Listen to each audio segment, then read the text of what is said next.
Imagine jogging down a quiet trail and suddenly finding yourself chased by a cloud of bees that follow you for nearly half a mile.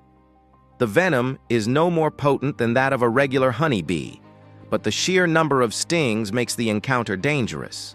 This is the reputation of the African honeybee, often sensationalized as the killer bee. But the true story is far more fascinating, rooted in history, science, and survival.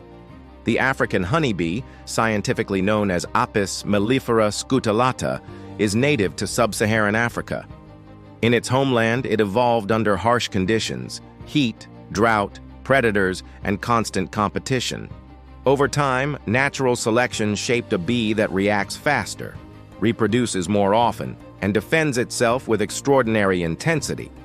But the story of how this bee became infamous begins not in Africa, but in South America. In 1956, Brazilian geneticist Warwick Kerr imported African queens to Brazil. His goal was ambitious: to cross them with European honeybees, hoping to produce hybrids that could thrive in tropical climates while still being gentle and manageable. But just 1 year later, in 1957, around 24 African queens accidentally escaped from a research yard. They mated with local European drones, and the hybrids spread across Brazil with astonishing speed, up to 200 to 300 miles a year. By the early 1990s, Africanized honeybees had crossed into the United States, cementing their reputation in headlines and horror films as unstoppable killer bees. The truth, though, is that their danger lies not in venom, but in numbers. When a European honeybee colony is disturbed, perhaps 10 or 20 guards will respond. An Africanized colony, by contrast, might send out hundreds. Their defensive perimeter extends much farther, and once provoked, they remain agitated for longer. What makes them especially formidable is their persistence. They will pursue threats for hundreds of meters, far beyond what European bees typically attempt. To anyone who stumbles across their nest, this behavior feels overwhelming, hence the myth of the killer bee. But why are they so different? The answer lies in their evolutionary history. In Africa, colonies are constantly threatened by honey badgers, birds, lizards, and even human honey hunters. Only the fastest, fiercest colonies survive. Over generations, this produced bees that respond at the slightest hint of danger. Their biology reflects this survival strategy.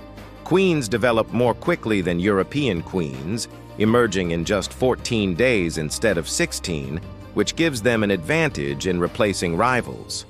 Workers also mature faster, beginning to forage at a younger age and making more trips per day. African honeybees also excel at what scientists call usurpation.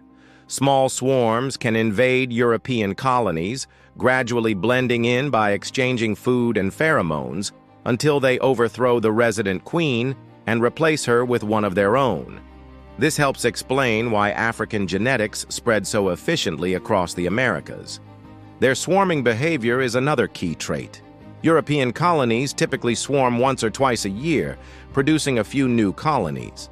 African-derived colonies, however, may swarm 10 or even 16 times in a single season. This constant splitting produces many small daughter colonies that can quickly colonize new territories. They also abscond more often, abandoning their nest entirely if resources dwindle or if they feel threatened. And because they form smaller colonies, they will nest in the most unusual places: water meter boxes, overturned tires, tree cavities, even open branches. This adaptability makes them extremely resilient. Despite the fierce reputation, African honeybees are remarkably efficient workers. They forage tirelessly, communicate through the same waggle dance as European bees, and maintain complex coordination with pheromones. In tropical climates, they can even be highly productive honey producers. But their tendency to swarm so often makes them challenging for beekeepers who rely on stable, large colonies. There are surprising upsides, too. In many parts of Latin America, Africanized populations have shown a degree of tolerance to the Varroa mite, a devastating parasite that kills European bees worldwide. Some colonies manage to survive without chemical treatments, a trait that has drawn scientific interest. Their resilience also extends to other pests and diseases, suggesting that their survival strategies may hold valuable lessons for global beekeeping. Still, myths abound. Their venom is no stronger than that of a European bee. It's the sheer number of stings that poses risk. They can't be reliably identified by sight. Scientists use measurements of wing veins or genetic testing. And most importantly, they are not mindless aggressors. Left undisturbed, they go about their work, pollinating crops and wild plants, playing a crucial role in ecosystems. Of course, caution is essential. If you ever disturb a hive, the advice is simple. Run to shelter, cover your face, don't swat, and never dive into water. Bees may wait above the surface. Once safe, remove stingers quickly and seek medical help if you have difficulty breathing. From a broader perspective, the African honeybee is not a monster but a master of survival. In just a few decades, it reshaped the honeybee populations of an entire hemisphere, proving that adaptability and resilience are powerful evolutionary tools. It thrives in environments that challenge other bees, and in doing so, it continues to pollinate, reproduce, and expand. The story of the African honeybee is ultimately one of misunderstanding. What seems like aggression is, in reality, finely tuned survival instinct. What appears dangerous is also ingenious. They are fierce defenders, prolific builders, and tireless workers. They are not out to get us.